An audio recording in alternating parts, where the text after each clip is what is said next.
ब्रह्ममुरारिसुरार्चितलिङ्गं निर्मलभाषितशोभितलिङ्गम् जन्मजदुःखविनाशकलिङ्गं तत्प्रणमामि सदा शिवलिङ्गम् देवमुनिप्रवरार्चितलिङ्गं कामदहनकरुणाकरलिङ्गं रावणदत्तविनाशकलिङ्गम् तत्प्रणमामि सदा शिवलिङ्गम् सर्वसुगन्धिसुलेपितलिङ्गं बुद्धिविवर्तनकारणलिङ्गं सिद्धसुरासुरवन्दितलिङ्गम् तत्प्रणमामि सदा शिवलिङ्गम् कनकमहामणिभूषितलिङ्गं पनिपतिवेष्टितशोभितलिङ्गं दक्षसुयज्ञविनाशनलिङ्गम्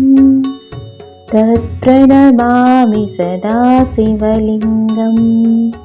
कुङ्कुमचन्दनलेपितलिङ्गं पङ्कजहारसुशोभितलिङ्गं सञ्चितपापविनाशकलिङ्गम् तत्प्रणमामि सदा शिवलिङ्गम्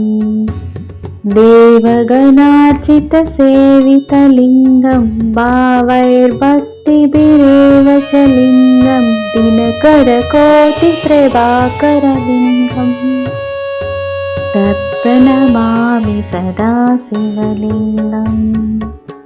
अष्टदलोपरिवेष्टितलिङ्गं सर्वसमुद्भवकारणलिङ्गम् अष्टदरिद्रविनाशनलिङ्गम् तत्प्रणमामि सदा शिवलिङ्गम्